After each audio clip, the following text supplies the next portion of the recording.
Hello guys, welcome and welcome back to my channel. I am your girl Kilorelo Promise Rampa, and this is Relocate to Australia with Promise, your number one DIY relocation platform. So if you guys we're not inchi. Did you see that? A fly just flew by. Hey boo. And it was so quick. Anyway, if you're looking to relocate to Australia or anywhere else in this world and you do not know where to start or what to do, why? Because I'm here. You understand? So don't forget to like, comment, and subscribe to my YouTube channel for more information on how you can also relocate abroad. Anyway, you guys, I just had a neighbor of mine come through. She brought these for Marang.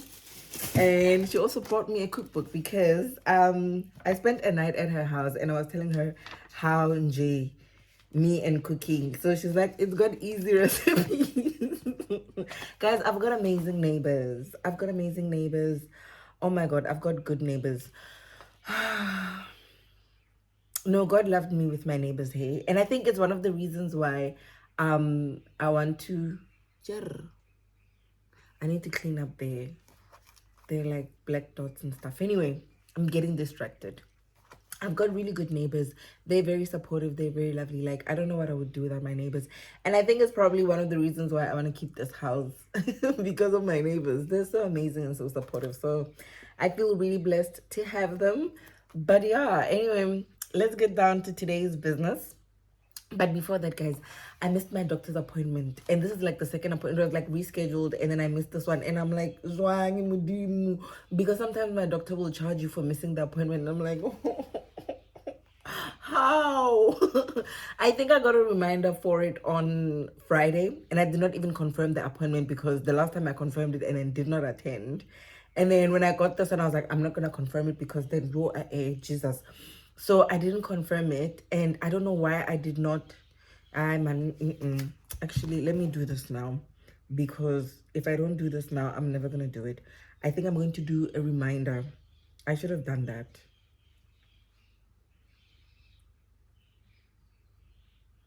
Angeke phela. Yo, let me fix it up.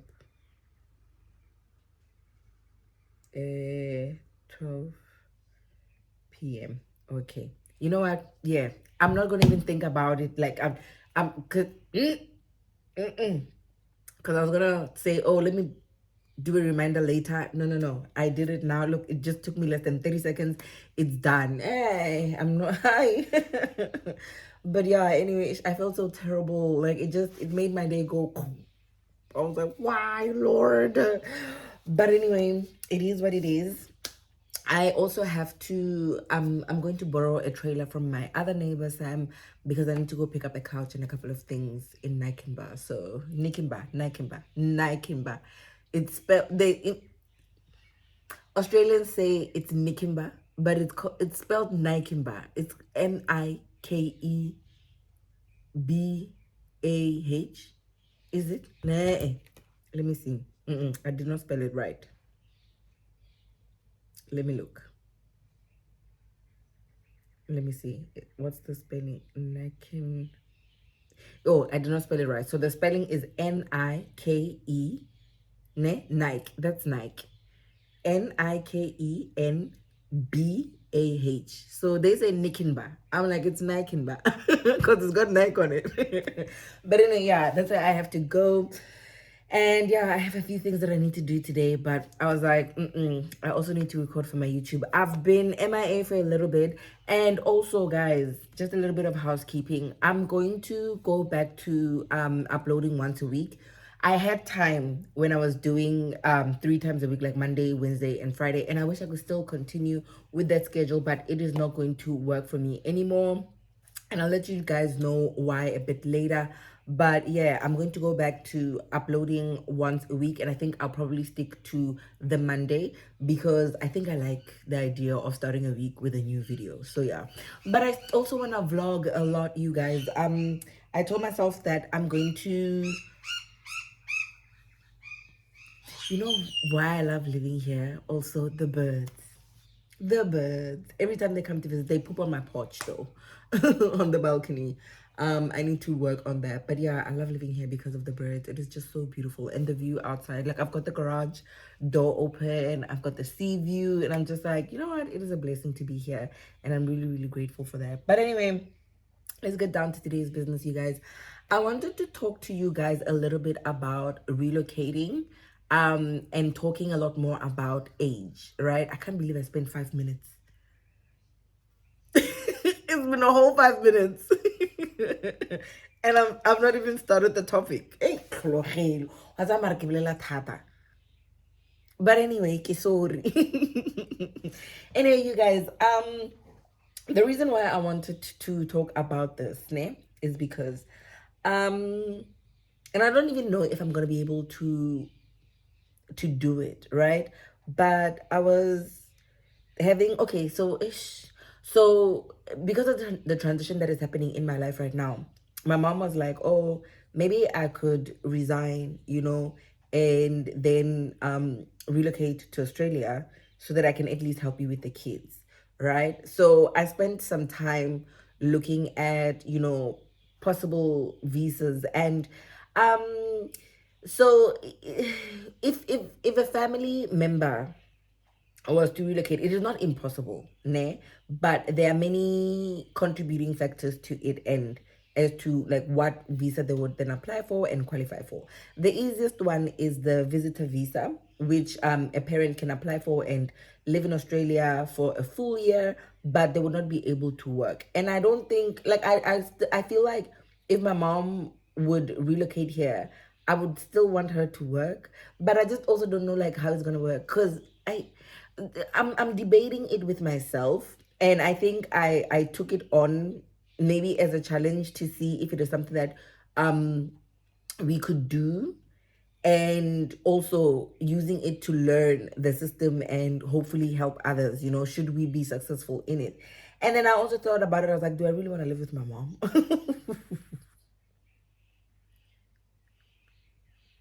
I, and guys, yes, the idea of having that family support, sure, fine, but but then I've spent a lot of time researching available visas for a parent, so there are pathways. One of them being that if you would want your parent to relocate, there's a visa where you can apply for that, but you'd have to prove that half the siblings are in this country. So meaning that my mom has 4 kids. 3 are in South Africa. I'm the only one here. So she's already out from that visa. But if like one of my sisters had relocated, then it's 2 in South Africa, 2 here, then it ups her chances. If there were 3 of them living here, it also ups her chances. If it was the 4 of us living here, it ups her chances a lot more, where she would then be able to relocate with a visa that would allow her to live here on a permanent residency status, where she's as good as a citizen. The only thing that she will not do is vote. That's how I see a permanent residency visa. You are as good as a citizen. The only thing is that you just do not vote. You do not have the right to vote, and at any point in time your visa can get cancelled, so you would have to go back home. But the good thing about that visa is that then you'd also be able to work. Also, guys, a disclaimer: I am not a migration agent, okay? So whatever advice or whatever that I'm going to be saying here, it's literally just me having had gotten that information online, and I'm just vomiting it out here, okay? So yeah, I'm not a migration agent, and I'm just learning as I am teaching you guys. So yeah. And then with that also, ne, there are options. There are options because I think at the end of the day, let me just give you a bit of some like context. My mom is 57 years old, right? And I know I did not think that people in that age group would be able to relocate because she's almost near retirement, right? But I met this one guy who told me that his parents relocated, I think in their early 50s, if I'm not mistaken. Late 40s or early 50s. No, he said in their 50s. Because they were teenagers at the time when they then relocated to Australia. And they came with the TSS visa. At the time, it was still called the TSS visa. It has recently changed, I think 2024, when I did my research. It has recently changed where it is no longer called the TSS visa, but we'll go into it because it's new developments, and I think I like how they're doing things now, but we will go into it. um and the good thing about this temporary skilled visa, right, we'll just call it the TSS for now, is that it does not have any age restrictions. So I was thinking about it, I'm like, yeah, the only thing is that with this visa, when I fly, anyway, the thing is with that visa, it is sponsored, meaning that the person needs to find a job, right? And after they find a job, then the employer is the one that pays for the visa and all of that. But there are many risks that come with that visa. They're just, yeah, like sometimes your employer could give you a year or only 2 years on that visa. I don't know if those conditions have changed with the new visa, because as I said, it's moved from the TSS visa to something else. We'll go into a deeper conversation with about it when I get into that segment of talking about this kind of a visa. But just keep it in your mind that it is still kind of like the same subclass 4A2 visa, but it has now changed. The name has changed, and some of the conditions have also changed. The thing is, there are many risks also with that visa. As I said, there are people that have lost their employment on that visa, where they are now at risk of going back home. And now imagine you've sold up your whole life. You've sold up your whole life, you've packed up everything, here you are now living in Australia, and then you're told, I know you're not good for this job, and then they cut it, and then you maybe might not be able to get another job that would be able to sponsor you and give you the same kind of visa right that one gave you. So there are many pros and cons that come with that visa. I like it, but I sometimes don't like it because of the risks involved. And I found that a lot of employers also exploit their employees when they're on that visa, because you're an immigrant, you're desperate, sometimes they underpay you, they overwork you. There's just so many things going on with that visa. But it is what it is. Sometimes when you're desperate and you just want to get in. But I always advise people to say, if you can qualify for that visa, it means that you can potentially qualify for a permanent residency visa. So apply for both simultaneously, which is something that we did. And I am so grateful that I had that plan in my mind and I followed through with that. And I did that because 6 months of us being, 5 months actually, 6 months of us applying for that visa and 5 months having it been granted the TSS visa, we then got the PR visa, which then gave us a lot more freedom. So I would always encourage people to do the same thing. So anyway, as I was researching on visa options and what's available and what's there, yes, the TSS visa is something that she could potentially go into. She works in the banking industry, and yes, she's got a lot of experience there. I mean, she's worked there for what, more than 35 years, if I'm not mistaken. 30, because I'm 33, and then she started working with this one bank before I was born, so I could safely assume 35 years.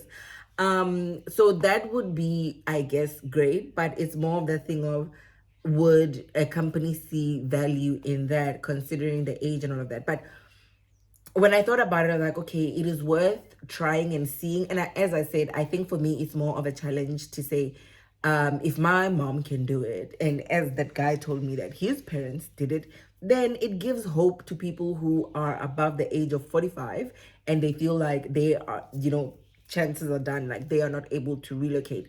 I still believe that people who are elderly, like not necessarily elderly, people who are of mature age, don't give up.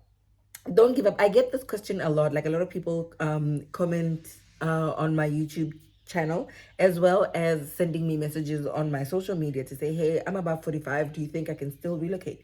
And my answer is absolutely, definitely, and yes. Yes, you can. There are many visa options that are out there. It's just more of you seeing. Kingbon.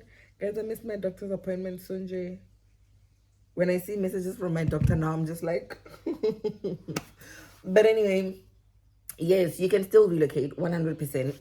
It's just about you looking at what is available for you. And the best time to oh guys, I've got a message from my neighbor. Give me 2 seconds. Oh, I just got a message from my neighbor because I wanted to borrow a trailer. So he was just saying that it's a bit complicated, but it's okay. Now I have to make another plan. Hey, Jesus. But anyway, this is what I was trying to explain to you guys.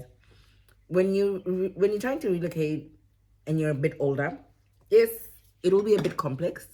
It might be a little bit difficult, but I do not believe that it is not doable. There are many visa options that are available. And the one thing that I feel is an advantage for people who are of matured age is the fact that they've got work experience, and a lot of work experience. It just depends on how you are going to present it to the people that you want to see that work experience. Obviously, you will not easily get into a PR visa, a permanent residency visa, because most PR visas, they have an age by visa, an age cap. Yeah, they kept it at 45 with most of them. So it becomes very difficult for you to come straight up with a visa that will give you permanent residency status. But that does not mean it is the end of the day, because you can still come at whatever age. Yeah, naman. Because I think there's this lady who's also a lawyer. Hey, guys, I need to find out, ne? Because there's this lady who's also a lawyer. She's, if not in her late 40s, I think she's in the late, I need to find out. She's relocated on a TSS visa, and although she also ran into some issues with that, she was able to still secure another employer who was able to sponsor her. So once you make it to the country, you've made it, like, you are in. So all you just have to do is just get in and the rest you'll figure it out. But I know you can definitely get the TSS visa, even though the name has changed. You can get in with that temporary skilled visa, the subclass 482, whatever age you are, depending on how you present yourself on your resume, which is very, very important. How you present yourself on your resume and your skills and your level of experience. Very, very, very important, because there are some employers who actually value that, right? And then there are other options where you can still come through like a study stream. For example, you come and do a postgraduate here in Australia. The main thing is for you to wait. Hello. Hey guys, Ugzala. Ugzala. It was a call from it was a call from the school, because one of my daughters, the one that is not even supposed to be doing this, apparently has lost her school bag. And they've been trying to look for the school bag. Now she doesn't have food. So so now they're like, I must bring food. I was like, I'm please. So now, yeah, I'm thinking, please. Anyway, I think I like a punch. What a day. And it's not even 11, or it's not even 12 o'clock. It's 11:47 a.m. right now. Awalina. One of my neighbors is busy, so you'll hear those sounds going on. Ignore that. Anyway, so yeah, apparently she's lost her school bag, so she doesn't have food, and now she's hungry. So yeah, I was like, I live further, so call the other parent because of what. And all the time she lost her other bag that had all her dance clothes, like all her dance costume and all the dance shoes. And I told her, nah, I will not replace any of them. Tell the father. Because every day you tell her, pick up, take your things, take care of your things, every day, an hour. Some lessons you will learn them hard. But anyway, it is what it is, guys. Let's go back to talking about relocation. Yes. Parenting. Anyway, so yes, I was still talking about yes. Anyway, you guys, still talking about relocating after the age of 45, right? So the best way is through a temporary skilled visa, right? As I was explaining to you guys, because it does not have any age restrictions, but there are a lot of pros and cons with that. We will go into it when we go into the discussion about that visa, right? But the good thing is that you get sponsored, And as I said, if you can present yourself very well to the employer, especially when they can value, like when they look at your work experience and they actually value that. And the other thing about being matured, in the matured, I'll say matured, right? The matured age is that you've got more structure and you're not all over the show. You know what you want. I would believe you know what you want, because I know people who are matured, of matured age. And my God. Anywho. You know what you want. You're more stable. Your children are probably older, doing their own thing, so you don't have to worry about things like childcare, things like that. Especially if you had your children like maybe in your 20s or 30s, and they are grown, where they're either like teenagers or now they've gone into university, and you're just looking at yourself. There are a lot of advantages that come with that if you are of that age. I'm assuming, because I'm not there yet. So I would assume, and sometimes employers would value that, because you know what they say sometimes about people who have to still take care of a family. Sometimes it takes away from your career. So there are some employers who actually value the fact that, you know what, you don't have any kids to be worried so much about. They're in university. They've got their own lives, so we've got you fully. So as I said, it depends on how you present yourself, when you go into the interview, how you sell yourself also on your resume, on your LinkedIn, and again, the work experience. For me, I think you just hound in and you go deep on your work experience, and that is one of the things that will put you up there compared to somebody who is younger and just starting in a career. There are some companies who really do value that. So yeah, the first stream that I would say, if you are 45 and above, would be getting a sponsored temporary visa. Might be difficult, but it is not undoable. You can still do it. Or understand? Undoable. Is that a word? It is a word now. So yeah, that is one of the main ones that I can think of, where people can still have working rights and would be able to live in Australia. Yes, most of these visas are temporary. It is a temporary skilled visa. But at least it gives you, the way in. It will also give you Australian work experience, and if you're lucky, your employer might actually sponsor you for a permanent residency visa along the way. The main thing is just for you to come in. Just come in. Just land. You'll figure it out along the way. Just land. Okay? That is number one. The other visa that you could potentially get if you're above 45 is a partner visa, right? With a partner visa, it has absolutely no age restrictions. Literally, you can be 60 years old and you find somebody abroad, Yeah, you know what? Let me tell you so. And I learned this when I came to Australia, because I was so shocked. So men in Australia,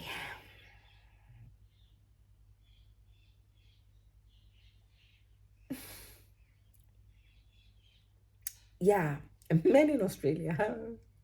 So you live life, and then yeah, relationships in Australia are weird, hey. Anyway, attacking, yeah. I cannot comment much on it, but yeah, Australians date weird. So anyway, you are a man.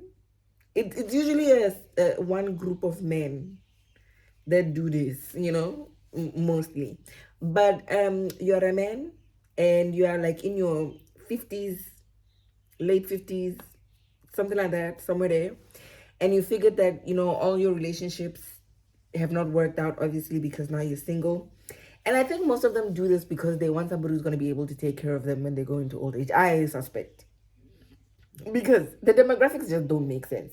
But anyway, I met a lot and I was told about this when I arrived in Australia the first year. They were like, well, look out for these men. They do this and they do that. I was like, what? Yeah, they're like, yeah, you'll see it. Just give it time, you'll see it. And then I started seeing it and I was like, so, okay, these men would be in their late 50s, 60s, sometimes even 70s, right?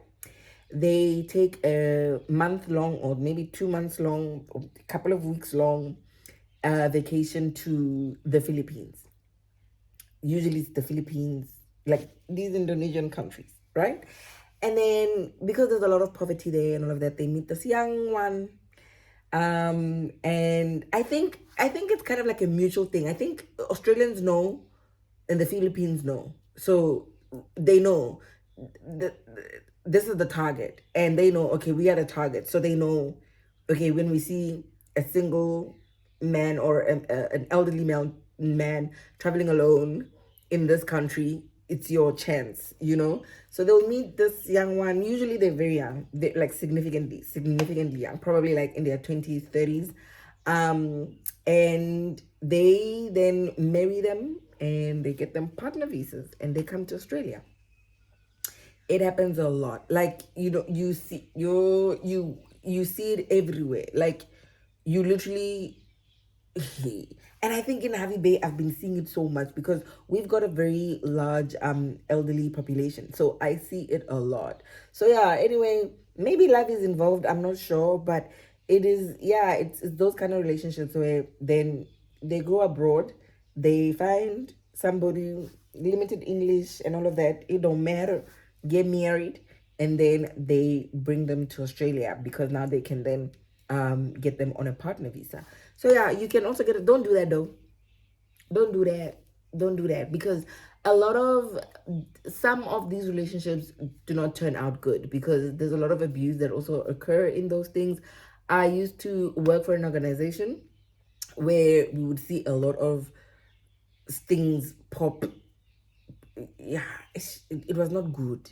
Like, yeah, some of them turn out to not be good because of the abuse, because of the power dynamics that are there. So if it is something that you're thinking of doing, yeah, I hope you genuinely meet someone. If it is your path, genuinely meet someone who would be in a genuine relationship with you, and then you relocate to Australia through a partner visa like that. And also, guys, doesn't mean that if you're above the age of 45 you can't date no more. You can date, you can meet a lot of people, travel, be out there, do whatever that you want to do.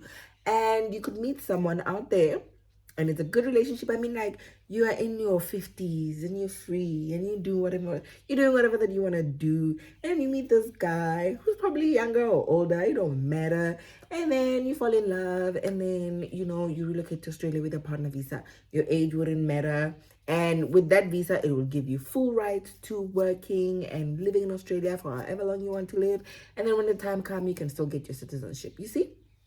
So yeah, you can do that. It is a pathway that is available. I'm not saying, you know what I mean.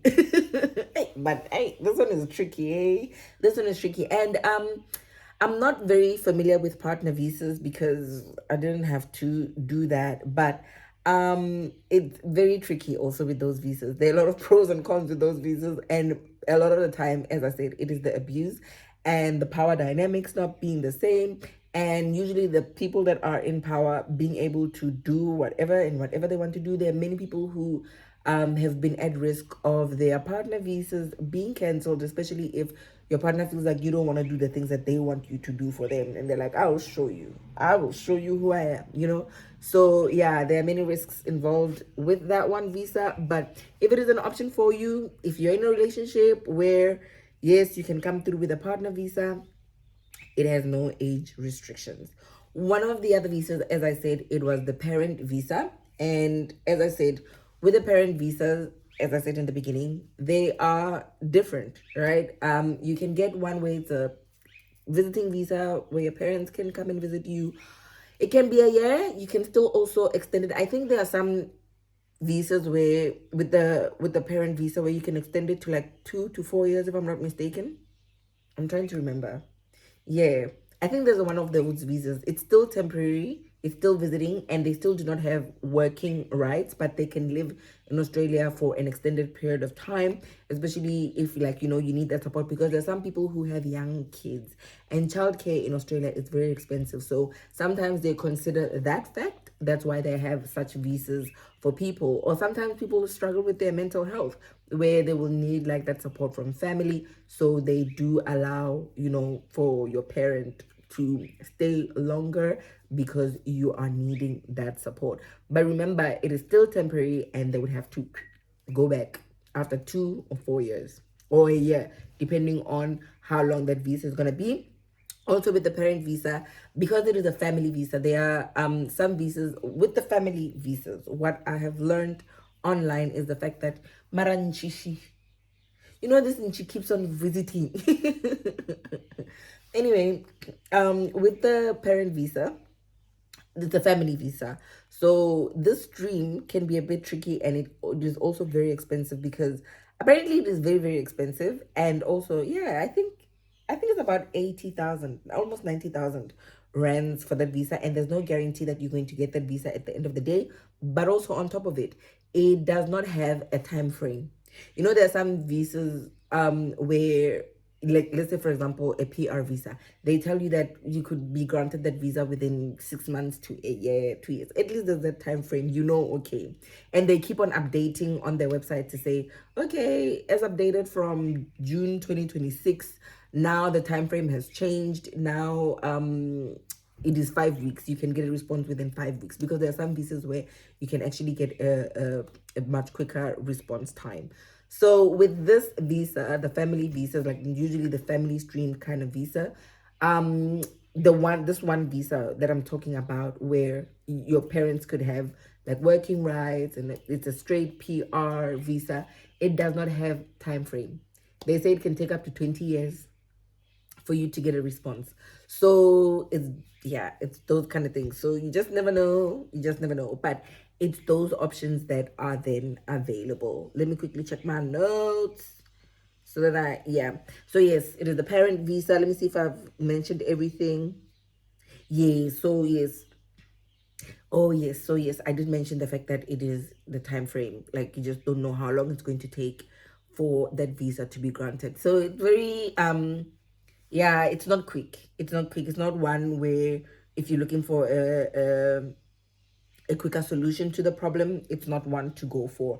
And sometimes you can, I don't know how Australia operates and how strict they are, because I'm thinking you can still get your parent on a visiting visa, right? And let's say for example you extend it to like 2 to 4 years. During that time you can still apply for this visa. I'm hoping then it won't be an issue where they like because there's no pathway, like they cap it to say if you're visiting, go back home. Where, because I know there are some countries where if you're on one particular visa, I think Australia also has those visas where if you are on one particular visa, you cannot apply for a certain type of visa, because they feel like it. I think it is to kind of stop people from being sneaky. Because there's some people who will come, especially those who come on visiting visas and come and work in Australia. We see you, we know you, and you're messing things up for other people. Stop it. Stop it. Yeah, so yeah, because you just have like a bad reputation now as immigrants to say, oh no, we allow you into our countries, and then you're gonna come in and start working and start earning without paying the right taxes and all of that. Nah, and this is the first world country. We don't do what we do back home, okay? Don't do that. So yeah, other visas available, according to my research, is the business and investment pathways. So basically, I don't know a lot about these visas. And I remember there was this one guy, I think he lived in Nigeria. I'm sorry. I'm sorry.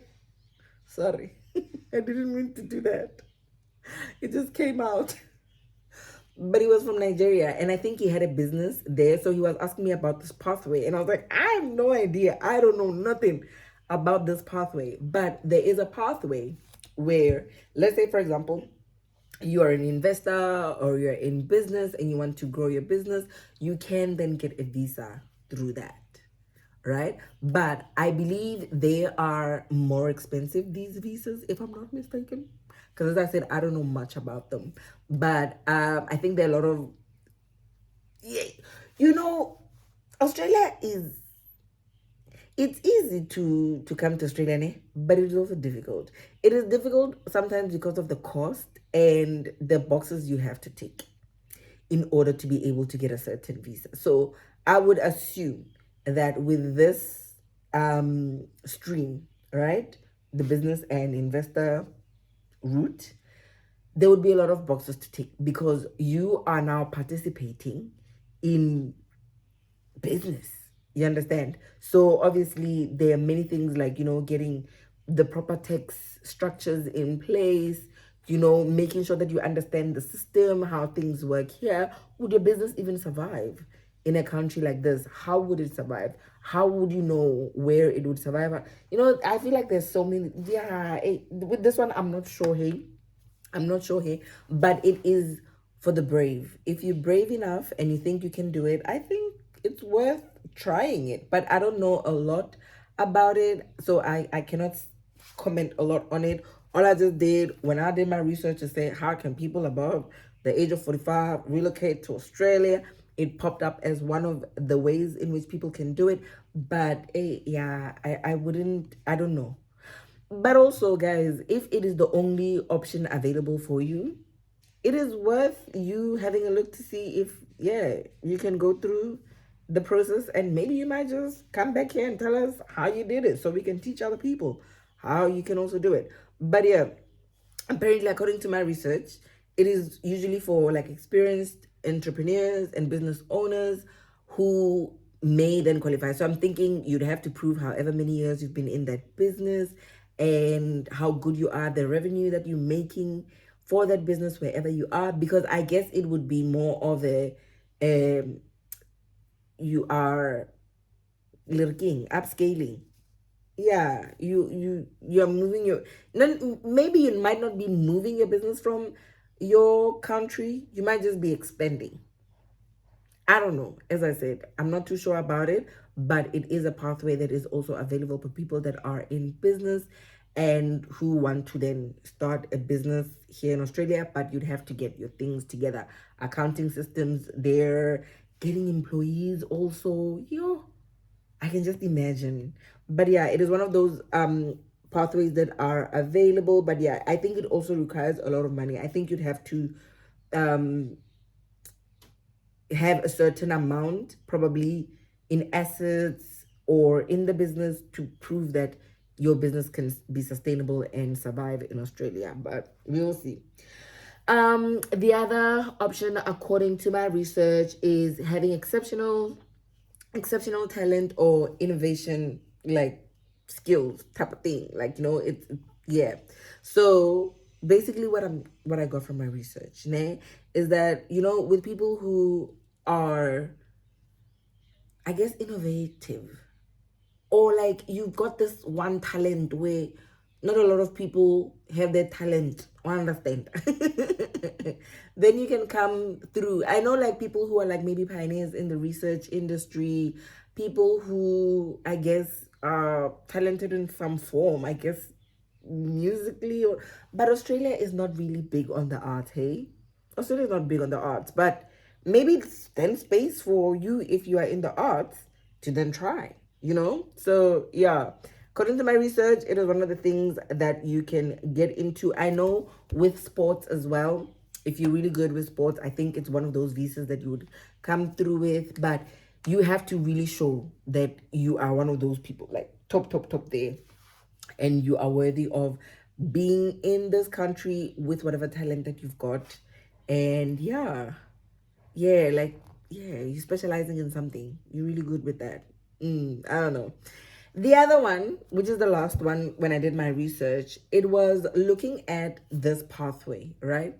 In Australia, they've got this, I'll tell you what it's called. It's called Designated Area Migration Agreements. It's called DAMA, DAMA. We will go into this because I feel like I want to do a video specifically for this.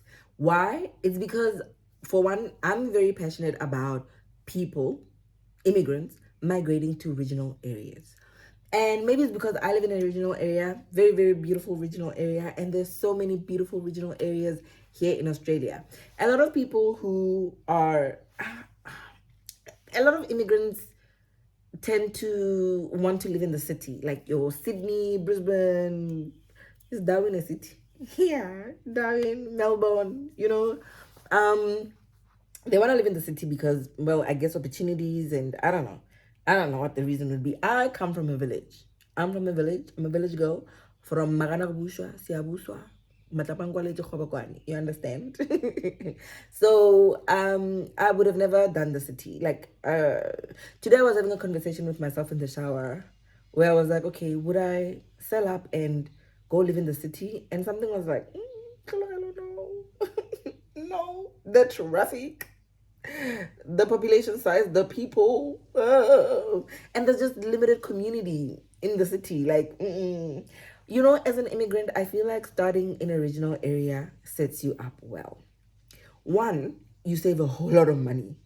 You save a whole lot of money, and I feel like you settle better when you settle quicker and better if you are in a regional area.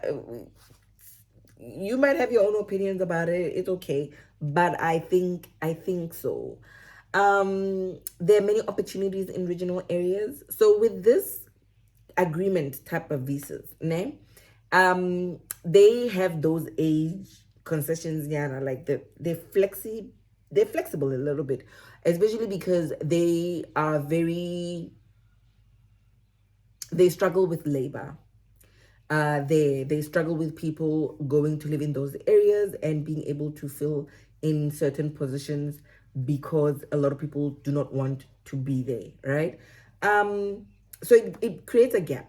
I believe it creates a gap for immigrants to be able to fill in those roles. And mind you, you don't have to live there forever.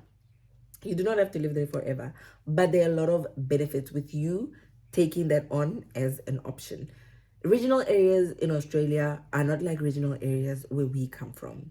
Some of these regional areas are quite resourceful and they've got things that you would not even find in villages where we come from. So it's until you come here and experience it where you'll get it. Guys, the other thing that I want to do also, I want to go back to do my town profiling, where I travel around Australia and I show you some cities and some areas, you know, some towns, and do a bit of a profile on it to say, hey, this is what this town is, this is the population size, these are the industries that you'll find in this particular town, because hopefully it will help people when you're relocating and you know, oh, actually Promise has spoken about Townsville, you know, what's in Townsville, what can I find there, how's the housing market? At least you've got a bit of an idea of what it looks like and what is available for you. What I will tell you is that do not be against the idea of relocating to a regional area. Sometimes there's some really remote areas where the incentives are so good. The salary is beautiful. Sometimes you get free housing. And if you in Australia, you pay rent on a weekly basis, right? And it could range from anything from 3,000 a week to about 10,000 a week, depending on the area and the accommodation that you'll be getting. It is very, very expensive to rent in Australia. And I said a week. I said a week. You pay rental per week, sometimes a fortnight, but it's heavy if it's a fortnight. So people just do it weekly. It is painful. So now imagine being in a remote area where you get an incentive where you either not paying rent at all or there's some subsidy included in there. You'd be saving a whole lot of money. There's not a lot to do in regional areas, so you'll be saving a lot of money because of that. You don't have to pay for parking in some of these remote areas. I know a lot of times you pay for parking is in the city, so you can just imagine you'd be saving a lot of money from that. You know, we won't be going out as often, like, you know, takeaways and all of that. You'll be saving a whole lot of money with that. There are some remote areas where they give you free flights, I think 4 times a week. Not 4 times a week, man, 4 times a year. So I know there was this nurse lady that I once met who told me that she worked in a remote area where she would get, I think she said 4 flights. Did she say 4 or 2? I suspect she said 4. So with these flights, it's basically for people who have family in Australia. Let's say, for example, you are in this remote area. They give you these 4 flights so that you at least able to, you know, go see family and still go back, you know, still to keep that connection. But what you can also do with those flights is that you can fly back to South Africa. Imagine 4 times a year. It's not only limited to flying inland, you can also fly internationally, and they will cough out the cost and they will pay for those flights for you and your family. You get? So I'm like, yo, Yamana, if I came to this country with no kids in the situation that I came in, I would have taken those roles. I would have taken those roles because I feel like there's a lot of benefit with that if you just do it for 5 years. Just 5 years. You give yourself 5 years, you save so much money, you'd be able to buy your house. Not necessarily cash, maybe cash, depending on where you'd be living, but you would be able to chunk out a big portion of your home loan because home loans in Australia, how? Jehovah. So it would set you up very well. I believe it would set you up very well living and working in a remote area. So if you're a person who is above 45, consider that. Consider probably working in a remote area. I feel like it is a good way to buy in, to get in. And as I said, you would come in with the work experience. You've got that stability. Your kids are grown. They're older. So you don't even have to worry about them finding friends and being social. Because in remote areas, being social. Forget about it. Forget it. But it is worth it at the end of the day when you look at how much you'll be saving, how much money you'll be making. And let's say, for example, being in Australia is not your retirement plan. You just come here to set yourself up so that you're good with retirement and you're going back to your home country.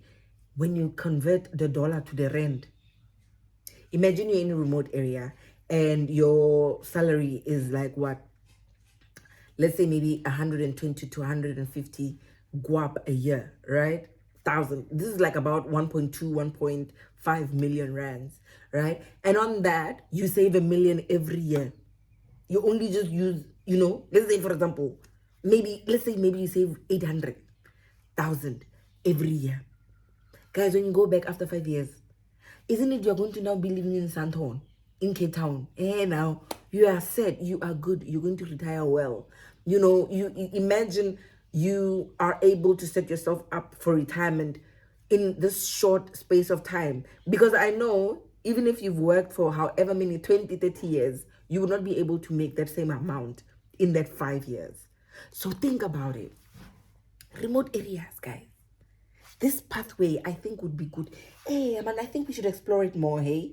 For especially people who are, as I said, above the age of 45. I think it is something that you should sit down and consider because a lot of remote areas and a lot of regional areas, like really, really deep regional areas, remote areas, they need people. They need a lot of people. And you would have that qualification, you would have that work experience. Why not? Think about it. Anyway, you guys, I think that's it for me. Let me see if I'm, yeah, even my neighbor is saying, oh, cut it. Yes, let me see. I want to see if I've done everything. Yes, I think I've done everything. Yeah. So, guys, this is what I will say to you in closing. Just because you're above the age of 45 does not mean it is game over. It is not game over. Sometimes that's where your life is actually beginning. That's the start of a brand new life, So give yourself a chance. Give yourself that opportunity. Do not give up. I want a dustbin. Yeah, there's no dustbin for human beings where you'll be throwing people in the bin and then we wheel them away. Don't throw yourself away like that. You get what I mean? There's a lot of there are great opportunities, guys, and you bring a great thing. You bring wisdom. You bring knowledge. You bring life experience as well. A lot of work experience, a lot of years of work experience. So you're valuable, very, very valuable. It is just how you present it, how you put it on paper, how you present yourself when you're going to be doing those interviews, how you sell yourself, how much you value yourself as well. So it is very, very important for you to put it all together in a great pitch and pitch it. Okay. And yes, as I said, there are many options that are available. I wonder why on my research the study stream did not come through. I wonder if there's an age cap for the study stream. But in my head, I thought the study stream would probably be one of those because let's say you're doing your postgraduate. Why would age be a factor? But anyway, I don't know. I just want to say to you guys, do not give up. Do not give up. If relocating has been something that you've been wanting to do, you've been afraid all this time, I always say this, the best time to relocate was yesterday. The best time to relocate was yesterday because the chances were Way different. And it was also cheaper. Because when you start a new day, hey man, the prices go up. Skills assessment, price go up. English test, price go up. Visa price go up. Because you did it today. So the best time to do it is yesterday. Not even tomorrow. Yesterday. But you can still do it today. Are you? Anyway, you guys, you have a lovely day. I'm gonna love and leave you, and I'll see you again in my next upload. Bye.